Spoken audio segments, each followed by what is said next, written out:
Le président de la République du Togo, Faure Gnassingbé, médiateur du dossier des 49 soldats ivoiriens, félicite et remercie le colonel Assimi Goïta pour la grâce présidentielle accordée aux 49 soldats ivoiriens. Vous entendrez le ministre togolais des Affaires étrangères dès le début de ce journal. Y a-t-il suffisamment de bibliothèques dans les établissements scolaires? Les élèves et les étudiants lisent-ils comme par le passé? Élément de réponse en fin de journal, dans le dossier réalisé par notre reporter Fademba Keïta.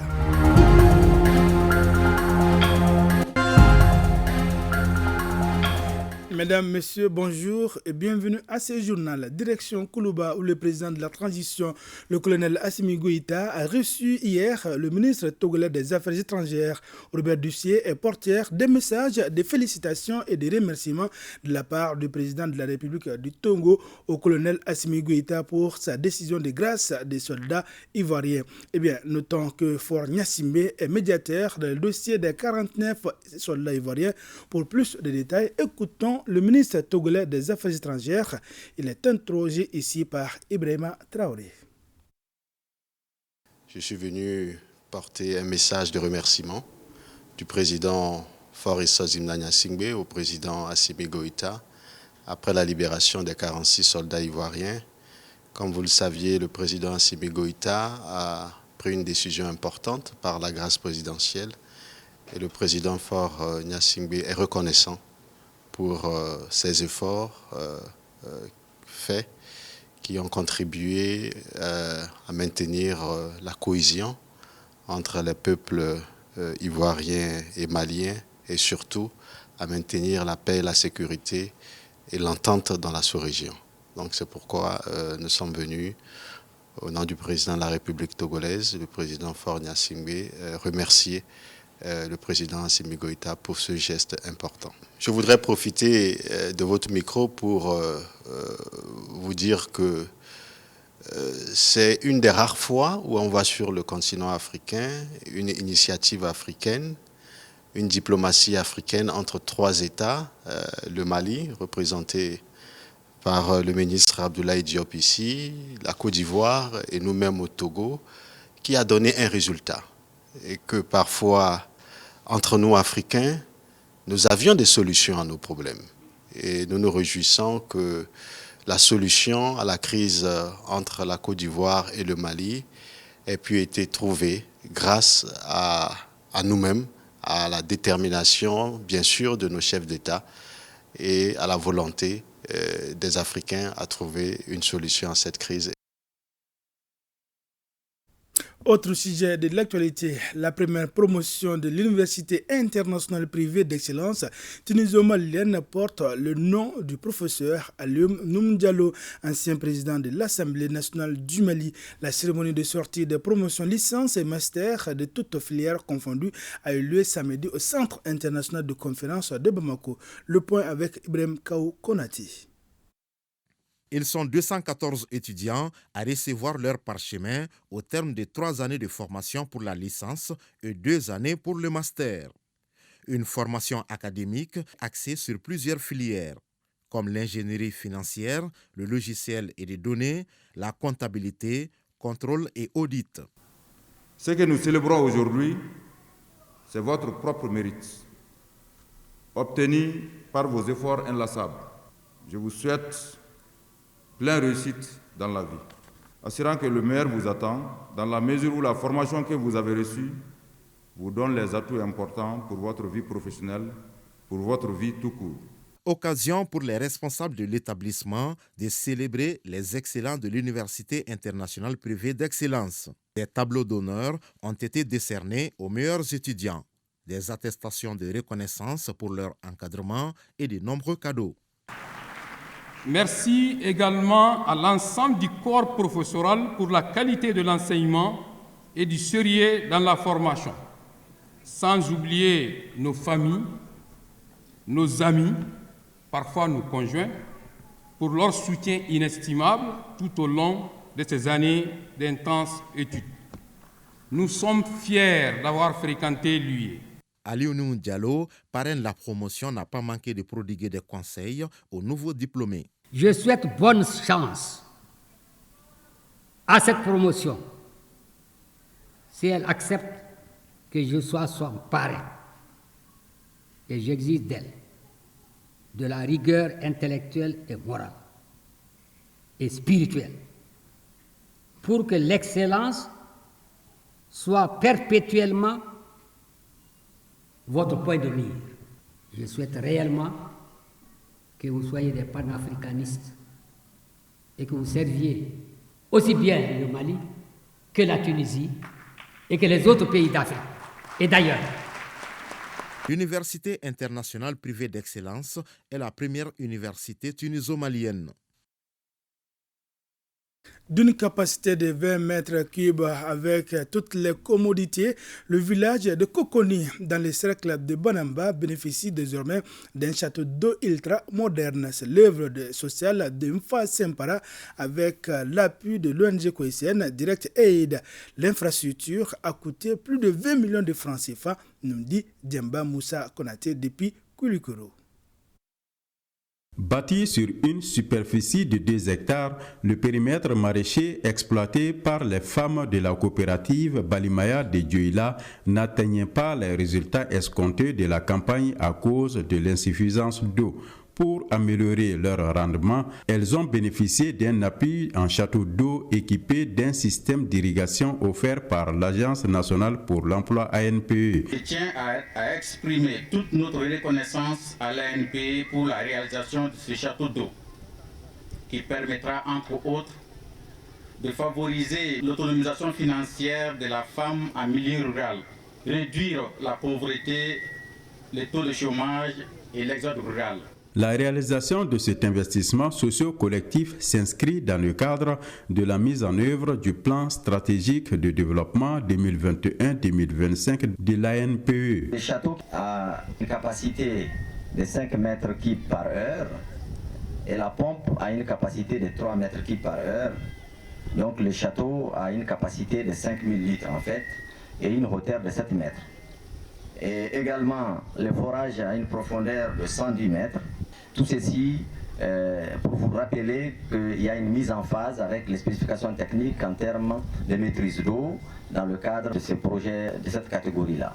L'adoption du programme de développement, de l'autonomisation de la femme et de l'épanouissement de l'enfant constitue la preuve d'une volonté politique hautement affichée des autorités de la transition à relever le défi de l'autonomisation de la femme et de la prise en compte du genre dans les politiques de développement. La visite des stands essentiellement composés de produits maraîchers a permis à la délégation de comprendre l'engouement que ce financement de la NPE suscite auprès des femmes rurales de Dioïla. C'était plutôt l'inauguration du château d'eau réalisé par l'ANPE en vue d'améliorer le système maraîcher des femmes de cette localité. Un peu devant, en 4e région, le président du parti, le Front malien du renouveau Faso Dambé et natif de Ségou, vient de mettre à la disposition des populations de son quartier de forage. Le coût de réalisation est estimé à 17 millions de francs CFA. Kandé-Silla pour les détails. Ambiance festive au quartier Somono de Ségou et le jeu envoie la chandelle, car un natif du quartier, non moins président du parti Front malien pour le renouveau Faso Dambé, vient de mettre à la disposition des populations un forage. Et on est dans les actions concrètes. Et c'est l'exemple aujourd'hui.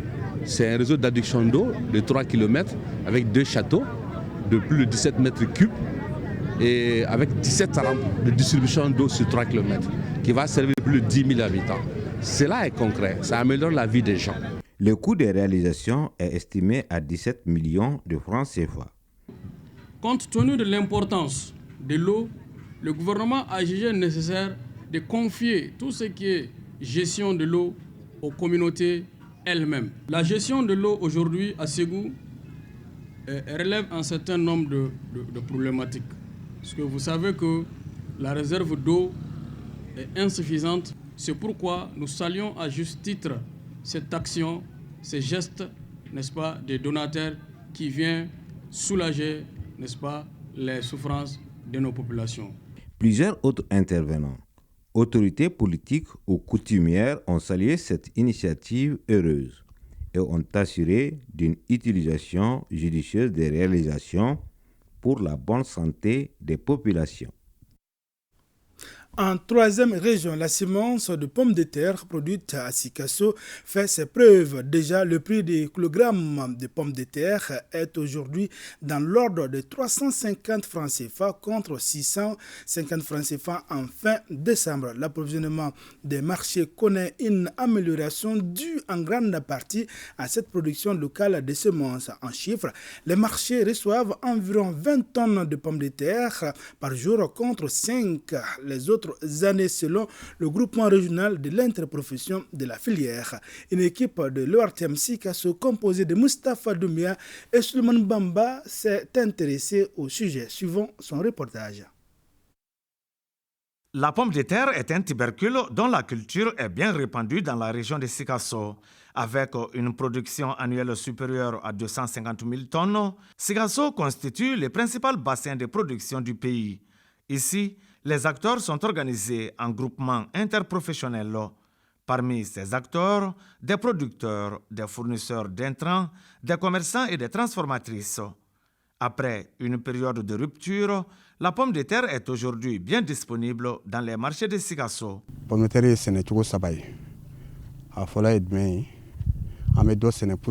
La pomme de terre présente sur le marché actuellement est cultivée pour coïncider avec la fin de l'année. Cette production représente 30% de la production annuelle. Il y a d'autres productions pour le reste de l'année. Ces dernières sont conservées jusqu'au mois d'août.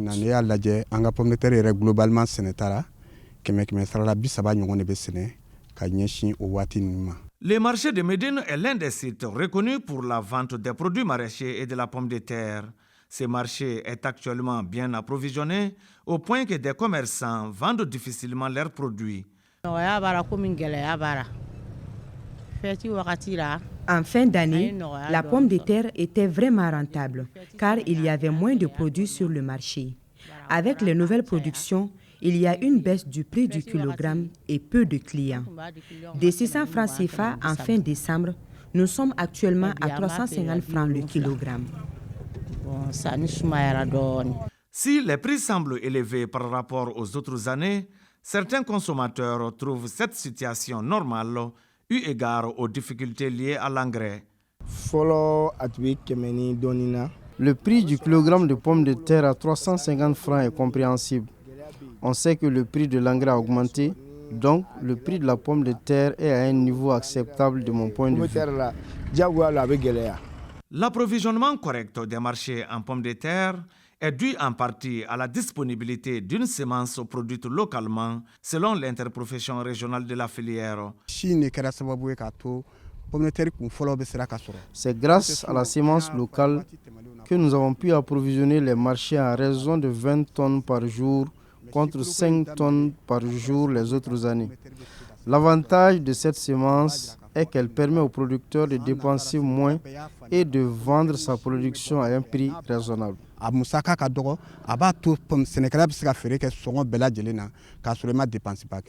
Rappelons que la région de Sikasso fournit plus de 50% du besoin national de pommes de terre, estimé à 500 000 tonnes selon l'interprofession pommes de terre du Mali. À présent, notre dossier consacré aux bibliothèques scolaires. Auparavant, les élèves et les étudiants avaient de l'engouement pour la lecture. L'administration scolaire, les enseignants conduisaient les élèves à travers des exercices à aimer la recherche et la découverte des mots, à mieux exploiter les textes. Aujourd'hui, y a-t-il suffisamment de bibliothèques dans les établissements scolaires? Élément de réponse dans ces dossiers réalisés par notre équipe de reportage dirigée par Fadem Baki. Bonjour madame, je suis venu pour m'inscrire. Pour t'inscrire, il faut des photos d'identité. Après, j'enregistre, tu prends le livre, tu vas avec le livre pendant une semaine. Après, tu retournes. De nos jours, les Maliens ont peu d'engouement pour les livres. Parents, enseignants qui doivent donner le bon exemple à leurs enfants et apprenants lisent peu. Dans les écoles, il y a peu de bibliothèques et elles ne sont presque pas fréquentées. À l'Académie d'enseignement Rive-Gauche 10 de Bamako, contrairement aux établissements secondaires tous dotés de bibliothèques, les 80% des écoles fondamentales des centres d'animation pédagogique qui y relèvent sont sans bibliothèque. En ce qui concerne le niveau fondamental, c'est là que vraiment le cas il est amer. Vraiment la situation elle est vraiment amère. Sur les 8 centres d'animation pédagogique, on peut dénombrer à peine 8 bibliothèques qui sont fonctionnelles, équipées, fonctionnelles. Et des autres, peut-être c'est juste des petits coins de lecture, des endroits où on peut avoir quelques livres, mais qui ne sont pas fréquentés. Alors que je pense aujourd'hui, il faudra que nous incitons nos enfants à aller vers la lecture et que nous arrivons à créer le goût même de la lecture chez les enfants. Farafina, c'est autour V. Mauvaise lecture signifie mauvaise diction ou prononciation des mots des phrases d'un texte. Il ne suffit donc pas de doter une école ou un groupe scolaire d'une bibliothèque, il faut surtout multiplier les séances de lecture et cultiver chez tous les apprenants l'engouement pour les livres. Les bibliothécaires du fondamental fidèles aux conditions de lecture, sur place et de retrait des livres en sont conscients. Certaines viennent, d'autres ne viennent pas. Aujourd'hui, les enfants n'aiment pas lire. Vraiment, les enfants n'aiment pas lire. La lecture, c'est un atout pour un élève. Il faut que les parents obligent leurs enfants à la maison de faire la lecture. Les livres qui sont là, ils ne sont pas les livres du programme des enfants. Et reconnaissons-le, il y a des bons lecteurs parmi les élèves maliens. La naissance d'Ismaël. Sarah, l'épouse d'Abraham, est stérile. Elle lui envoie donc Akra, sa servante égyptienne, qui lui donne son premier fils, Ismaël. Pour avoir un bon niveau, il faut commencer à lire. La plaie aujourd'hui des élèves maliens, c'est la lecture. Les directeurs des centres d'animation pédagogique déplorent le nombre peu suffisant des centres de lecture indispensables à l'amélioration du niveau des apprenants. Au niveau du Cap de Bon-Courant, j'ai 33 premiers cycles à mon niveau et 17 second cycles, plus de Médersa second cycle. Et je vous fais savoir que au niveau, toute la circonscription, il n'y a que 2 bibliothèques. Au niveau du Mamadou Konaté, il y a une bibliothèque et à Dravila Syndicat, une bibliothèque qui a un premier cycle. Les bibliothèques et les centres de documentation sont très très importants. Premièrement, ça appuie les enseignants, ça leur permet de se former, d'être performants et faire des recherches. Et en même temps, ça renforce la lecture au niveau des enfants, ça améliore leurs conditions de lecture. Il y a 17 écoles de second cycle et 26 écoles de premier cycle, dans lesquelles, dans les groupes scolaires, nous avons 4 groupes scolaires qui sont pourvus en bibliothèque. Très très insuffisant dans la mesure où on en a besoin. Nous demandons vraiment que nos écoles soient pourvues en bibliothèque. Et pourtant, toutes les écoles secondaires de l'État et la plupart des écoles privées sont dotées chacune d'une bibliothèque. Le lycée Askia Mohamed et le complexe scolaire Rosé Abantara sont des modèles de bibliothèques à envier. Sauf qu'on oublie qu'un mauvais lecteur formé à la base aura de la peine à exceller au secondaire. De la rentrée jusqu'ici, tout ça c'est des romans, du haut en bas, tout est roman.